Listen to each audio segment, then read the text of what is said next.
Fondamentalement, vous aviez à remonter beaucoup de monde pour cette première station qui avait. Pour cette première station pilote, oui, bah, mais c'est normal qu'elle fasse du bruit. Elle est très destructive. Oui, je suis d'accord. C'est assez logique. Hein. Moi, je me suis intéressé à votre système. Benoît Chamou, je me suis intéressé à votre système justement parce que je ne comprenais pas pourquoi, dans ce monde dans lequel l'énergie est si incertaine et dans lequel on ne produit pas au moment où on en a besoin, il n'y avait pas d'association d'avantage entre le stockage et la consommation pour les besoins futurs. Donc, quand j'ai trouvé votre concept d'NW, je me suis dit, ce truc-là, il a un vrai sens. Il y a eu cette première station, je me suis dit, il a quand même réussi à convaincre pas mal de monde de l'intérêt de son système. C'est bien. Et puis après, il y a eu un long silence. Je me disais, mais qu'est-ce qui se passe? Je comprends. Mais il n'y a peut-être pas que ça. Quelles ont été les premières... Non mais qu'est-ce qui se passe? C'est que je suis pas un fou furieux. Je veux dire, je viens du monde de l'énergie.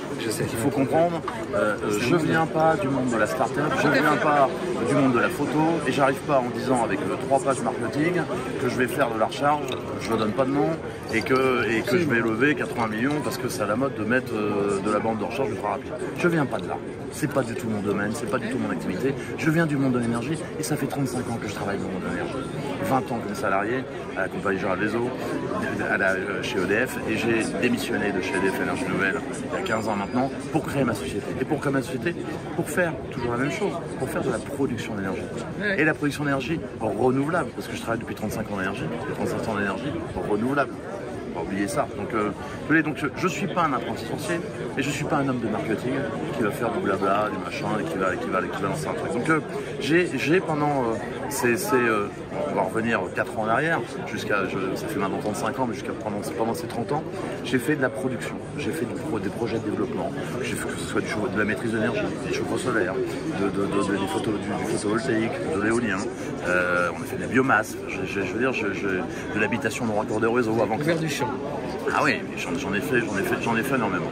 Et j'ai travaillé, ça aussi la chance, ma chance, j'ai travaillé pendant 20 ans et je travaille toujours dans les départements d'outre-mer. Oui, et ça a été ma chance de travailler dans les départements d'outre-mer. Ce sont des petits réseaux, c'est un domaine insulaire. Donc les contraintes que l'on voit arriver aujourd'hui en Europe, eh ben, on les a vues arriver en 2008. Je suis pas un génie.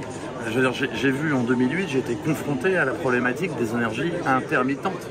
Et les problèmes de l'énergie renouvelable, c'est bien, vous avez de l'autonomie, vous avez de l'intermittence. Et si vous avez de l'intermittence, vous ne pouvez pas avoir 100% d'énergie renouvelable. On voit très bien, vous avez un arrêté, vous irez regarder, qui date de mars 2008, qui interdit d'avoir plus de 30% d'énergie renouvelable dans le mix énergétique des départements d'outre-mer. Et donc, si on veut plus de pénétration, qu'est-ce qu'il faut? Il faut des moyens de flexibilité. Ces moyens de flexibilité, le stockage est un moyen de flexibilité qui vient naturellement. Et la Creux, c'est pour ça avec Jean-François on se connaît depuis longtemps avec la Creux. La Creux a mis en place des appels d'offres stockage depuis 2012. Vous savez, j'ai commencé le stockage en 2012. Voilà, tout ça. J'ai construit une centrale photovoltaïque avec du stockage, j'ai construit des fermes éoliennes avec du stockage, donc j'ai compris et vu le stockage. Et en 2017, je me suis dit, je vais faire du stockage, mais cette fois-ci en France, en Europe. Et au lieu de faire, et j'ai pas inventé le stockage, au lieu de faire du stockage, des grosses unités de stockage, je me suis dit, non, maintenant il faut être disruptif. Et on va digitaliser tout ça. Donc on va faire des petites unités de stockage. Parce que small is beautiful. Donc je vais faire de toutes petites unités de 1 MW. Pourquoi? Parce que si je mets une unité d'1 MW, je vais avoir un raccordement qui va être facile, entre guillemets. Le facile, c'est 1 MW. Ouais, 1 MW. Donc je fais des unités de 1 MW. Et après, c'est simple. Comme vous avez vu la première borne de recharge, pour le stockage, au début, la box de Jean-Jacques, vous ne l'avez pas dit, elle a été inaugurée en juillet 2019. La deuxième, je l'ai posée quand, à votre avis? En août? Mais non, j'ai posé tout un an après. Voilà. J'ai posé, j'ai installé, j'ai regardé comment ça marchait, j'ai apprécié parce que tout est fait maison, tout est développé. J'ai 2 produits que j'ai inventés, la J-Box et l'IE-Charge. Et ces produits, je ne les ai pas achetés dans le commerce, ils ont été inventés, ils sont venus de mon imagination, avec mon expérience, j'ai cristallisé 35 ans d'expérience. Donc, j'ai appris à savoir comment ça marchait, je les ai fait construire, j'ai designé, j'ai voulu que ça soit du plug and play. Et tout naturellement, mon idée toute simple, c'est que je roule en électrique depuis 2014 aussi. Et je suis persuadé que le véhicule électrique, l'essor de véhicule électrique passera par faire un plein en 10 minutes ou en 20 minutes. pas en 4 heures ni en 5 heures. Et de partout en France. C'est une folie de dire « Monsieur, mettez-vous là, monsieur, mettez-vous à tel endroit ». Alors aujourd'hui, je comprends très bien que, et depuis un certain temps, on dise bah, « Monsieur, mettez-vous là parce que le schéma directeur permet de se mettre là parce que pour pas déstabiliser le réseau ». Mais là, je suis disruptif. Comme je mets une borne, je mets une box de batterie, comme je mets une batterie. Cette batterie, elle est là pour préserver le réseau,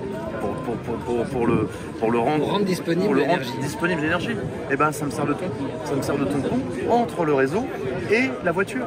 Donc tout bêtement, et tout simplement, enfin tout bêtement, c'est tout simplement, parce qu'il y a beaucoup de travail, j'ai énormément d'ingénieurs de toutes les meilleures écoles qui sont là. On a breveté la possibilité de faire du service réseau et de la borne de recharge en même temps.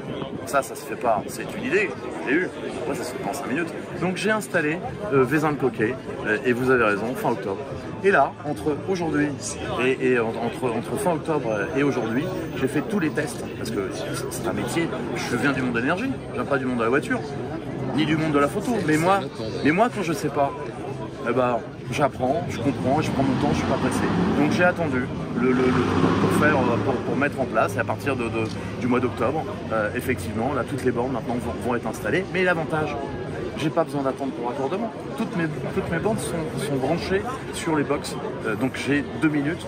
Je me demande à moi comment faire le raccordement, parce que je suis disruptif au niveau du raccordement, et je ne déstabilise pas le réseau, comme le disait M. Carincan. Le réseau, le turc, je ne vais pas encore générer des contraintes avec de la borne haute puissance, donc, que j'ai appelé hyperchargeur. Vous voyez, pas super. Mais voilà. Est-ce que c'est clair? Parfait.